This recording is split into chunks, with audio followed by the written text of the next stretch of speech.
অনেক দিন পর বেশ লাগছে বন ভ্রমণ। মাঝে মাঝে কাজের ফাঁকে এইসব জায়গায় এলে মন খুব ভালো লাগে। শুদ্ধ বাতাস, মাটির সোনা গন্ধ, পাখির কলতান, আহা।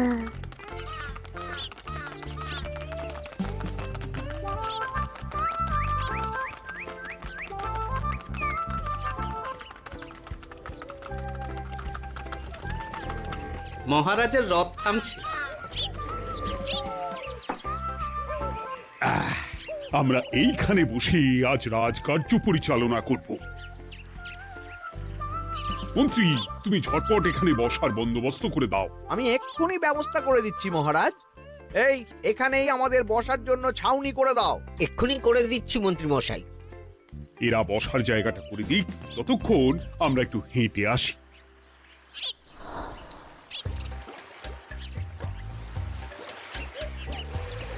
সকালবেলা হাঁটা শরীরের পক্ষে খুব ভালো মহারাজ।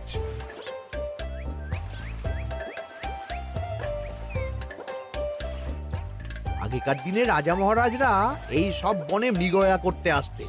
মৃগয়া একদম ভালো নয় মন্ত্রী। তুমি জঙ্গলে আসছো অন্য প্রাণীদের মারতে। কেন মারবে? ওরা তো তোমার কোনো ক্ষতি করেনি। না, তা করেনি, কিন্তু তখন ওটা রাজা মহারাজাদের খেলা ছিল। শুনেছি আপনার প্রপিতামহ খুব ভালো বাঘ শিকার করতেন, অনেক বাঘ মেরেছেন। মন্ত্রী, তুমি একটা কথা হয়তো জানো না। আমার প্রপিতামহ শিকার করতেন, কিন্তু কোনো স্বাভাবিক জানোয়ারকে নয়। যে বাঘ মানুষ খেকো হয়ে প্রজাদের ক্ষতি করত, আমার প্রপিতামহ সেই সমস্ত বাঘদেরই মারতেন। এছাড়া উনি বন্য প্রাণী সংরক্ষণ করতে বড়ই ভালোবাসতেন।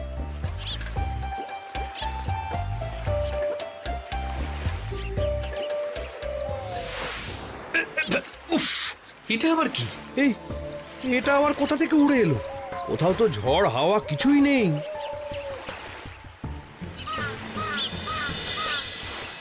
একটা ধাঁধা মহারাজ, এই কাগজে লেখা। ধাঁধা? পড়ো দেখি। জোয়ার ভাটা প্রভুর খেলা, ভাটা হবে হলে বেলা। ভাটা হলেই দেখা যাবে লাল রঙের এক পাথর পাবে। নদীর ধারে গর্ত করে যত্নে সাজাই কলস ভরে। হেথায় হোথায় ছড়িয়ে যাহা, অন্ধকারে জলে তাহা। ঢুকলে চক্ষু ঝলসে যাবে, হাতের কাছে ঘন্টা পাবে। ঠিক ঘন্টা বাজলে পরে পড়বে ঝরে থরে থরে। ঘন্টা যদি হয় ভুল, যেন তুমি হারাবে কুল। ঠিক ঘন্টা চিনতে হলে নকশা দেখো চক্ষু খুলে। সিন্দুক দেওয়ালে হাত দাও, আসল ঘটনা জেনে নাও। ওরে বাবা, খুব দীর্ঘ ধাঁধা। তা মন্ত্রী, তুমি কিছু বুঝলে? এটা একটা গুপ্তধনের নকশা।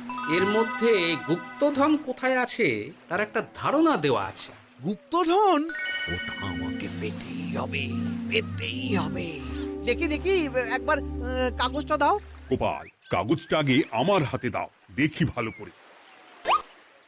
এখন নদীতে জোয়ার চলছে গোপাল। একটু পরেই ভাটা শুরু হবে। হ্যাঁ, ভাটা না হলে কিচ্ছু বোঝা যাবে না। এখানে স্পষ্ট লেখা আছে, ভাটা হলেই দেখা যাবে লাল রঙের এক পাথর পাবে। তার মানে আমাদের ভাটা হওয়া পর্যন্ত অপেক্ষা করতে হবে। না, সময় নষ্ট না করে ধাঁধাটার সমাধান করতে শুরু করি। ভাটা হলে একটা লাল রঙের পাথর দেখা যাবে, এই পর্যন্ত পরিষ্কার আছে। বুঝতে হবে ওর পর থেকে। পড়ো গোপাল, চলো আমরা সবাই বুদ্ধি লাগাই।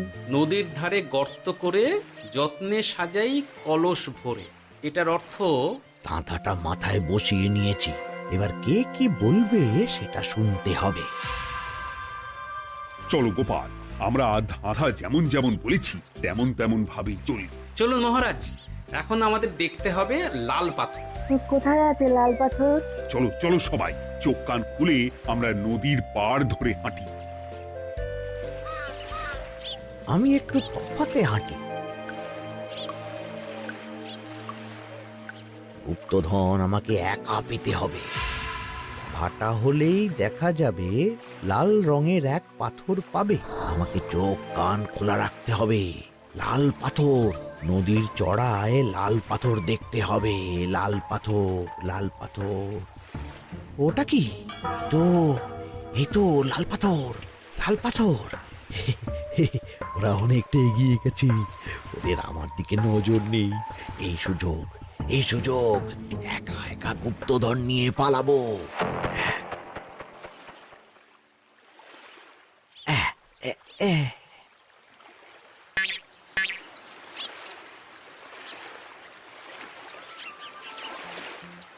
কি গো, আমরা তো হেঁটেই চলেছি, লাল পাথর তো কই দেখতে পাচ্ছি না। আরেকটু হাঁটতে হবে মহারাজ, গুপ্তধন বলে কথা, ওকে আর সহজে ধরা দেয়? সেটা অবশ্য সঠিক কথা। আচ্ছা, আমরা সবাই তো আসছি হেঁটে হেঁটে, মন্ত্রী মশাই গেলেন কোথায়? ও কি যে ঘটে! সত্যি তো, মন্ত্রী কোথায়? ও সেনাপতি, মন্ত্রীকে দেখেছো? কই, না তো মহারাজ। তাহলে কোথায় গেলেন মন্ত্রী মশাই? এই জঙ্গলে বাঘ ভাল্লুক আছে, শেষে কিনা বাঘে নিল। হায় হায় হায়, মন্ত্রী গিন্নির কাছে আমি কি মুখ দেখাবো? হুম, বাঘ ভাল্লুকের পেটে যাবার লোক তো মন্ত্রী মশাই নন। ও গোপাল, কি ভাবছো? কিছু তো একটা বলো। এখন আমাদের মন্ত্রী মশাইকেই খুঁজতে হবে। তবে মন্ত্রী মশাই বাঘ ভাল্লুকের পেটে যায়নি। তুমি নিশ্চিত হচ্ছ কি করে? অত পেঁচালো মানুষকে বাঘ ভাল্লুক গন্ধ শুকেই ছেড়ে দেবে, হজম করতে পারবে না। না না না, এখন রসিকতা করার সময় নয়, আমাদের মন্ত্রীকে খুঁজে বার করতেই হবে। কোথায় গেল মন্ত্রী? চলো চলো, গুপ্তধন মাথায় থাক, চলো মন্ত্রীকে খুঁজি। আহ, মন্ত্রী কোথায় গেল কে জানে। একবার পুরো ধাঁধাটা ঝালিয়ে নি। ভাটা হলেই দেখা যাবে লাল রঙের এক পাথর পাবে। ভাটা হয়েছে, লাল রঙের পাথরের মাথায় চাপ দিয়ে গুহার মুখও খুলেছি। এবার এবার নদীর ধারে গর্ত করে যত্নে সাজাই কলস ভরে। এটাই তো ঠিক বুঝতে পারছি না।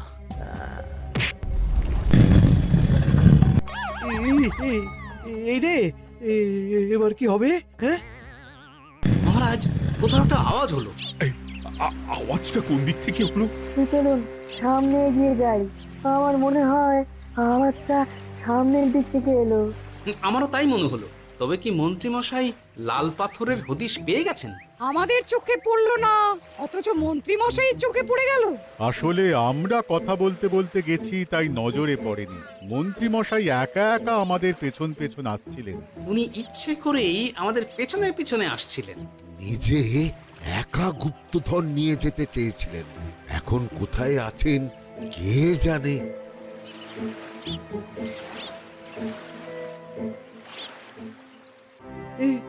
অন্ধকারে কিছু দেখতে পাচ্ছি না তো।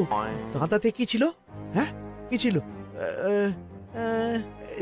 হেথায় হোথায় ছড়িয়ে যাহা, অন্ধকারে জলে তাহা, ঢুকলে চক্ষু ঝলসে যাবে, হাতের কাছে ঘন্টা পাবে।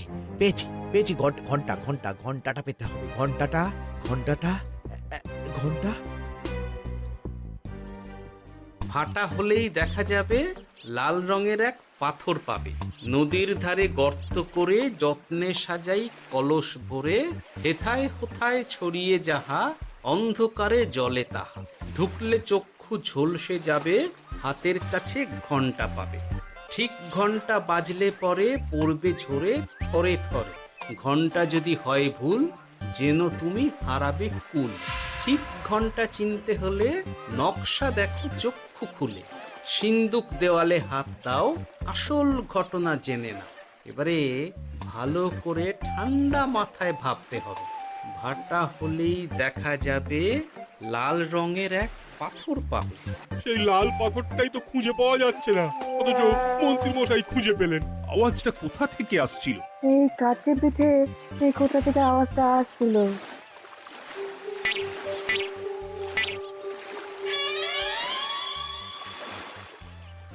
এই তো, এটাই মনে হয় সেই লাল পাথর। একটু নাড়িয়ে চাড়িয়ে দেখি তো কিছু হয় কিনা।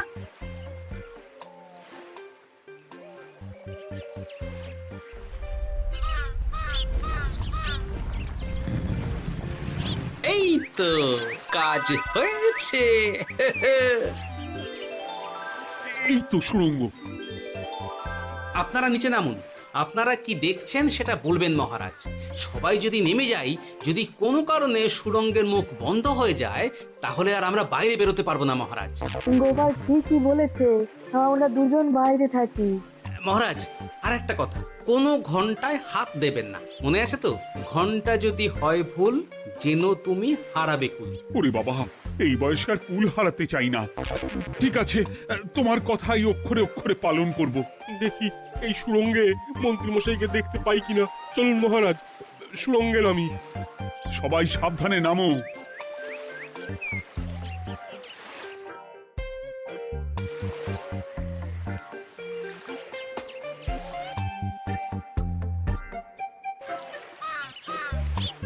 মহারাজ, ওখানে কি কি দেখতে পাচ্ছেন? ওখানে কি মন্ত্রী মশাই আছেন? না গোপাল, মন্ত্রীকে এখনো দেখতে পাইনি। শুধু আমি এখানে অজস্র পাথর দেখতে পাচ্ছি। পাথরে পাথরে ছয়লাভ, ছোট বড় অজস্র। পাথরগুলো বড় অদ্ভুত, কিরকম কিরকম মানুষ মানুষ গড়ন। লম্বা বেঁটে হরেক রকম। মানুষ মানুষ গরম, সেটা কি রকম? আর কিছু? কোনো কলসি কি দেখতে পাচ্ছেন? কলসি তো দেখতে পাচ্ছি না। মহারাজ, কলসি থাকতেই হবে, কারণ ধাঁধায় লেখা আছে নদীর ধারে যত্ন করে যত্নে সাজাই কলস ভরে। গর্তটা আসলে হলো সুড়ঙ্গ, কিন্তু কলস। মহারাজ, মহারাজ, এইদিকে এইদিকে একটা কলসের মতো কি যেন আছে। এইদিকে আসুন, এদিকে এদিকে। হ্যাঁ গোপাল, দেখতে পেয়েছি। এবার আমি যেরকম যেরকম বলবো সেই রকম সেরকমই করবেন। আমি বিজ্ঞানীকে নদী থেকে জল তুলে পাঠিয়ে দিচ্ছি। পাত্র কোথায় পাবে? আমাদের জল খাবার যে পাত্র আছে সেটা আনতে লোক পাঠাচ্ছি। ঠিক আছে।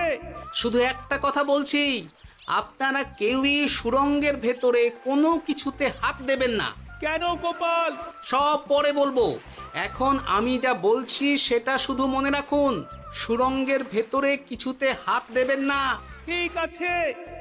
প্রহরী, তুমি যাও, যেখানে আমাদের বসবার আয়োজন করা হয়েছে সেখানে গিয়ে একটা জলের পাত্র নিয়ে নদী থেকে জল ভরে নিয়ে এসো। গোপাল, মন্ত্রীমশাই কোথায় গায়েব হয়ে গেলেন? কোথাও গায়েব হয়ে যাননি বিজ্ঞানী, কোথাও গায়েব হয়ে যাননি উনি। উনি ওই সুড়ঙ্গের ভেতরেই আছেন। কিন্তু কেউ তো ওনাকে দেখতে পাননি। সম্ভবত পাথর হয়ে আছে। এখন কিভাবে পাথর হয়েছেন সেটা তো আমি বলতে পারবো না। সবটাই স্বপ্নের মতো লাগছে। ঠিক যেন স্বপ্নের মতো লাগছে। এই জীবনে সুরঙ্গ দর্শন হয়ে গেল।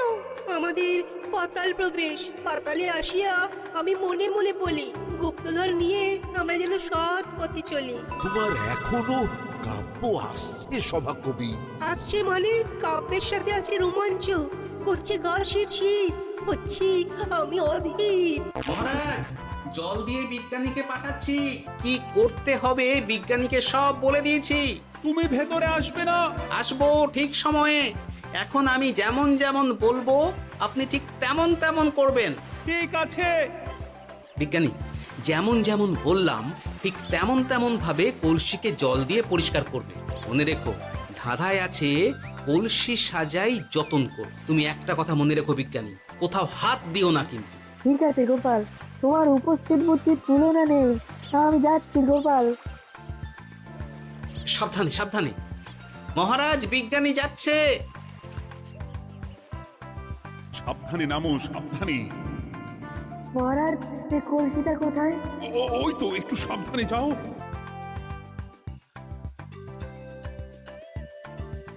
বিজ্ঞানী, কলসির দেখা পেয়েছো? পেয়েছি পেয়েছি পেয়েছি। এবারে কলসিটাকে ভালো করে জল দিয়ে ধুয়ে দাও।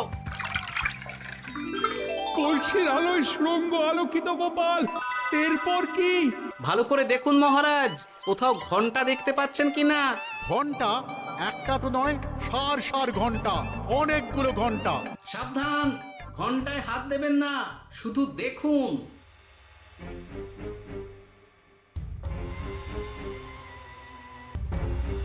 মহারাজ, আমরা গুপ্তধনের খুব কাছে চলে এসেছি। তাই নাকি? কি মজা কি মজা, এবার খাবো ক্ষীরের গজা। আহ, সভাকবি চুপ করো। এখনো আমরা গুপ্তধন পাইনি। পাওয়ার মুখে দাঁড়িয়ে সবগুলো তারা আঁকা। বিজ্ঞানী, কোনো ঘন্টায় চাঁদের নকশা করা আছে কি? একটু দেখে বলো না। আমি আতস কাজ নিয়েই দেখছি, সব ঘন্টাতেই তারা আঁকা। খবরদার, কোনো ঘন্টাকেই ছোঁবে না। ঠিক আছে, কোনো কিছু না ছুঁয়ে আমি দেখছি।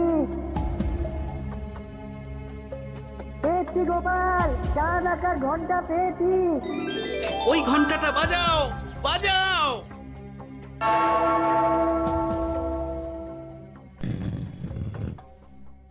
গুপ্তধন পেয়েছেন মহারাজ? বাঁচাও, বাঁচাও, বাঁচাও।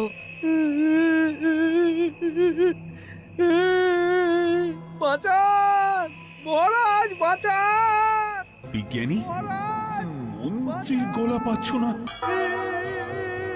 মহারাজ, আমি পাথর হয়ে আছি, আমাকে মানুষ করুন মহারাজ। তুমি তো মানুষই ছিলে, হঠাৎ করে পাথর হলি কেন? মহারাজ, গুপ্তধন পেয়েছেন?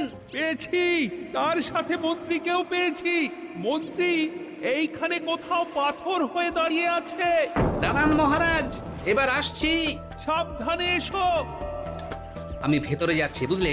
যদি কোনো কারণে দেখো পাথরটা গুহার মুখটা আটকে দিয়েছে, অমনি তোমাদের কাজ হলো পাথরটাকে ছুঁয়ে ফেলা, বুঝলে? ঠিক আছে গোপাল দাদা। আমার মনে হয় বিপদ আর কিছু ঘটবে না, তবুও সাবধানের তো মান নেই। ঠিক আছে, তুমি নিশ্চিন্তে ভেতরে যাও।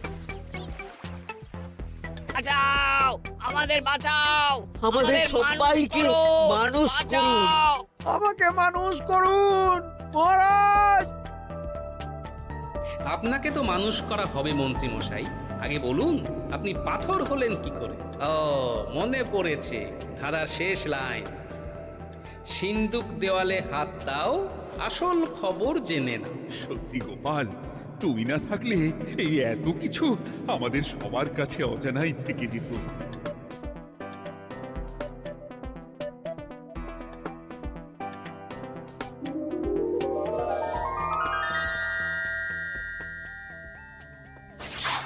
ধন্যবাদ আমাকে মুক্ত করার জন্য। আপনি কে? আমি যক্ষ। আমাকে এই ধন সম্পত্তি পাহারা দেওয়ার জন্য এক ডাকাত দলের সর্দার যক্ষ করে রেখেছিল। আমি 100 বছর ধরে এইখানে যক্ষ হয়ে আছি। আমি তোমার জন্য মুক্ত হলাম গোপাল। এই সম্পত্তি তোমার গোপাল। সম্পত্তি নিয়ে আমি কি করব? আমি এই সব সম্পত্তি মহারাজকে দান করলাম, রাজ্যের অনেক কাজ হবে। তুমি ধন্য গোপাল, তুমি ধন্য। এবার আমার যাবার সময় এসেছে, আমাকে যেতে হবে। যাবার আগে এই পাথরগুলোকে মানুষ করে যান। এরা সব লোভী।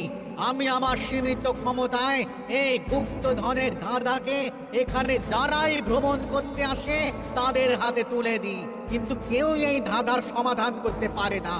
সবার মনে লোভ কাজ করে, এই লোভ এদেরকে পাথর করে রেখেছে। পাথর হলো কি করে? একটা মানুষ এসে বুক ভরা লোভ নিয়ে আধা পুরো না জেনে পাথরে হাত দিলেই সে পাথর হয়ে যাবে। আমাদের ভুল হয়েছে, আর লোভ করব না, আমাদের বাঁচাও। আমাকে মুক্ত করে দিন, আমার খুব ভুল হয়েছে মহারাজ, মুক্ত করে দিন আমায়। তুমি এখানে আগে এসেছিলে, তাই তো আগে এসে ভাবলে নিজেই একা একা গুপ্তধনকে হরপ করে দেবে। এদিকে তোমাকে না দেখতে পেয়ে আমাদের কত চিন্তা হচ্ছিল। যারা লোভী তারা কারো কথা ভাবে না, শুধু নিজের কথা ভাবে। আমাকে আর একটা সুযোগ দিন, আমি আর লোভ করব না মহারাজ। তোমার কথার কোনো দামই নেই। না মহারাজ, আমাকে আর একটা সুযোগ দিয়ে দেখুন, আমি আর লোভ করব না, আমাকে মানুষ করুন মহারাজ। আমাদের সবাইকে মানুষ করুন, দয়া করে মানুষ করুন। যক্ষরাজ, এদের আপনি ক্ষমা করে দিন। ঠিক আছে, তোমাদের আবার মানুষ করে দিচ্ছি।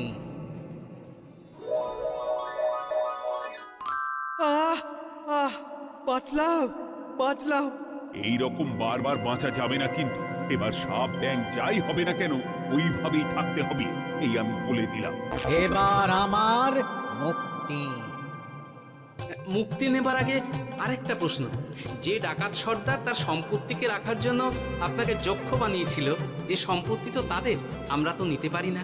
লোভ বড় খারাপ গোপাল, অতিরিক্ত লোভ মানুষকে পশু করে দেয়। ওই ডাকাত দল এই সম্পত্তির জন্য সবাই কাটাকাটি করে মরে গেছে, কেউ আর বেঁচে নেই। সুতরাং এই সম্পত্তিতে তোমার অধিকার আছে, এই সম্পত্তি তুমি গ্রহণ করো।